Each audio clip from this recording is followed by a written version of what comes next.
소리와 함께 들어주세요. 우리 구독자님들도 돈 때문에 웃어보기도 울어보기도 하셨겠죠?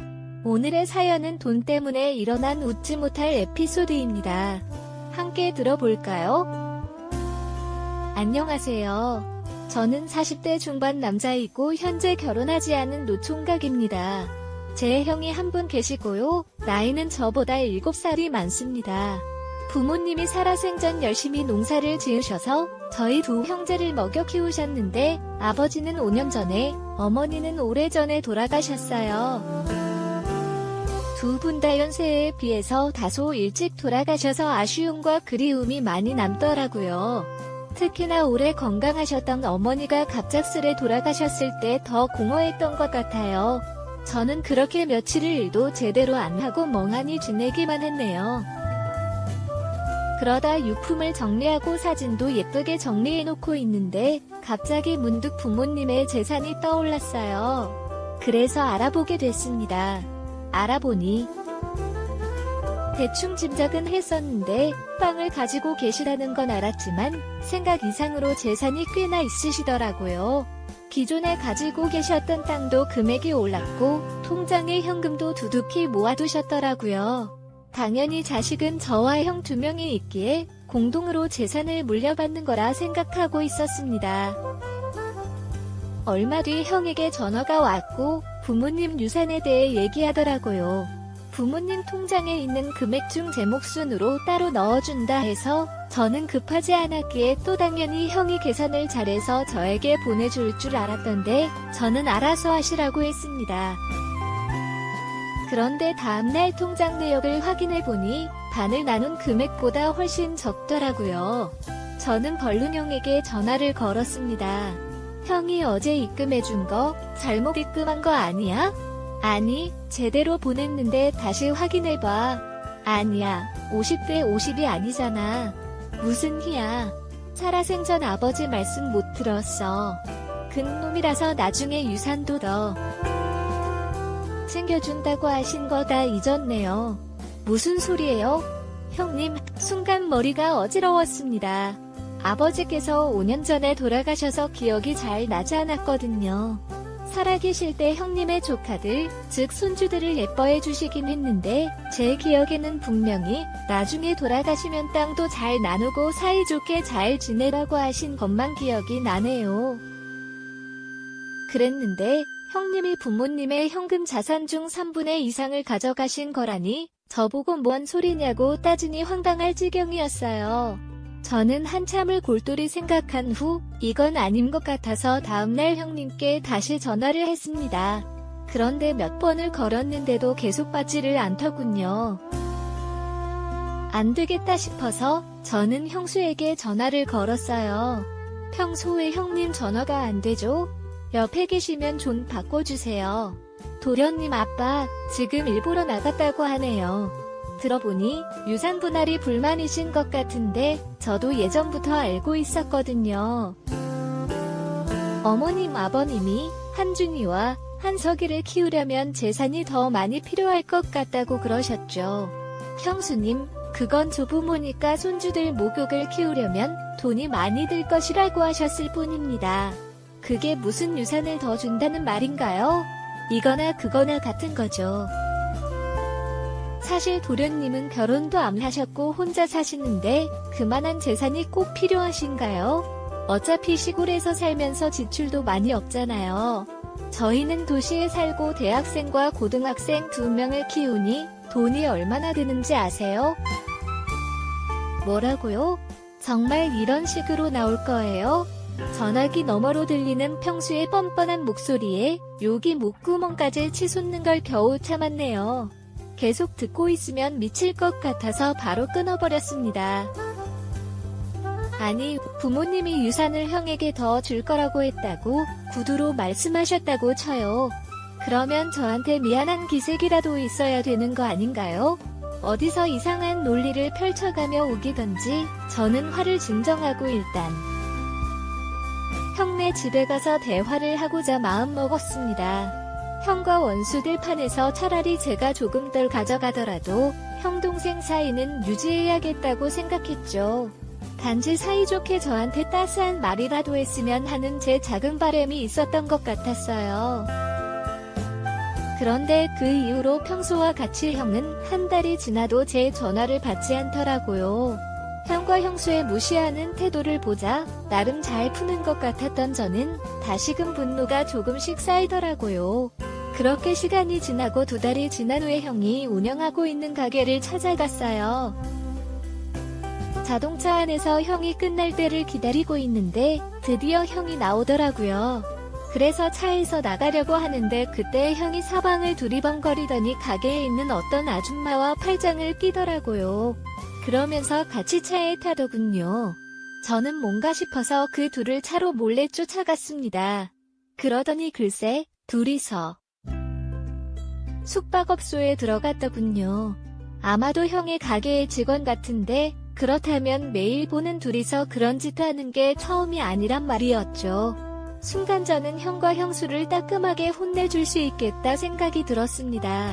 다음날 형이 가게에서 일하고 있을 때쯤 저는 집에 혼자 있는 형수를 찾아갔습니다. 형, 나 속상해서 한잔했어요. 왜인지는 알죠? 평소 그러면 안 돼요.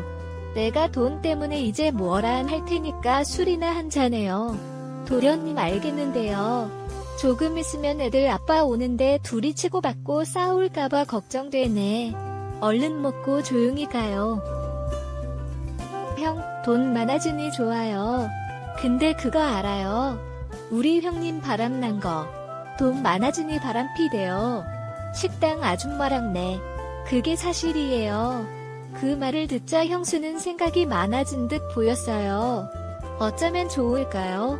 애들 아빠가 그럴 줄을 상상도 못했는데 어쩌긴 뭘 어째요? 돈이 많은 남편이라는 이유만으로 참아야 한다면 제가 참을 수 있을까요? 모르겠네요. 그러면서도 제 인생을 즐기고 살아가고 있습니다. 비밀 친구를 만들어서 그와 함께하는 것도 그렇게 나쁜 일은 아니죠. 그렇게 말한 후 술에 취한 척 형수에게 쓰러지듯 웃었습니다. 처음으로 서로의 몸이 가까워지자 형수는 당황한 듯 했고 저는 형수에게 말했어요. 형수가 비밀 친구 할 거면 나랑 하면 되죠. 저도 부모님 유산을 받았다는 거 알죠. 결혼도 안 했고요. 그러자 형수는 고민하는 듯 싶었어요. 이때다 싶어서 전 냅다 진한 키스를 했고 형수는 두 눈을 질끈 감았습니다. 취하지도 않았으면서 취한 척 민기적 기대되니 그게 더 자극이 됐나 보더라고요. 얼굴이 벌개진 향수를 보고 전 저돌적으로 들이댔습니다. 그리고 그렇게 넘지 말아야 할 선을 확 넘어버렸죠. 너무 오랜만에 느껴본다고 처음엔 빼던 형수가 나중에는 더 난리를 피우더군요. 사실 형하고 할 때는 자기만 신나게 하고 먼저 끝내버리기 일쑤였다며 저는 형과 다르다고 하더라고요. 섬세한 남자라나요?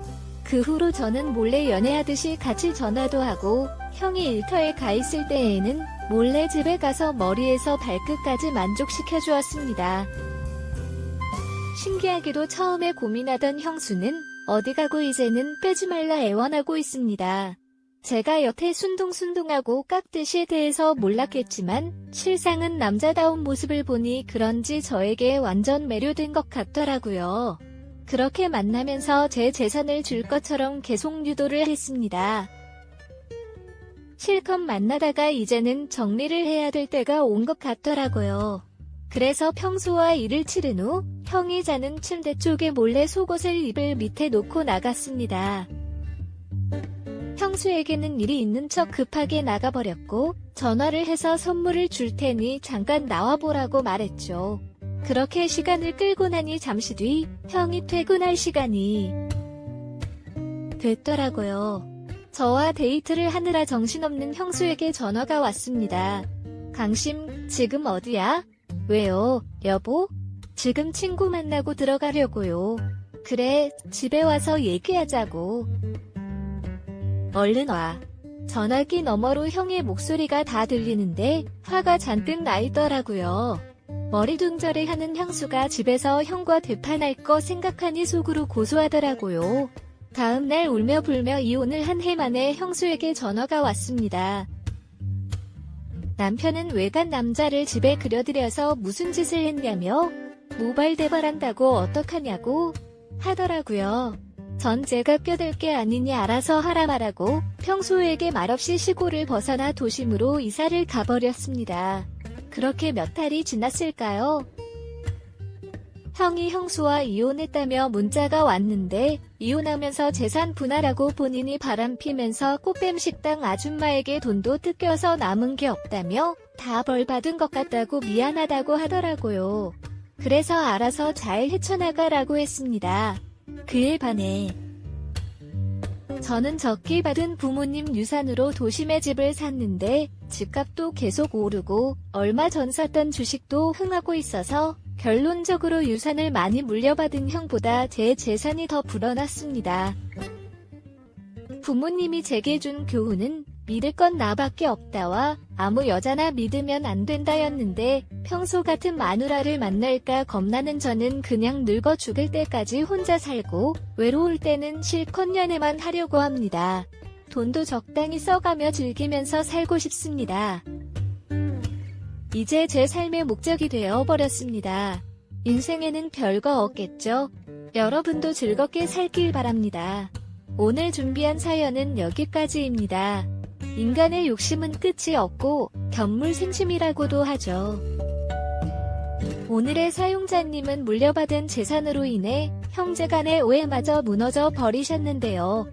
사연자님의 사이다 응징이 있긴 했지만 결국 파국으로 가신 형님 부부에게는 위로의 말씀을 드리고 사연자님께는 앞으로도 응원하겠습니다. 지금까지 읽어주신 모든 분들께 감사드립니다. 구독과 좋아요, 알림 설정을 부탁드리며 주리가 읽어드리는 설조린을 자주 방문해주세요. 그럼 다음에도 주리가 재미있는 글을 가져올게요. 모두들 행복한 하루 보내세요.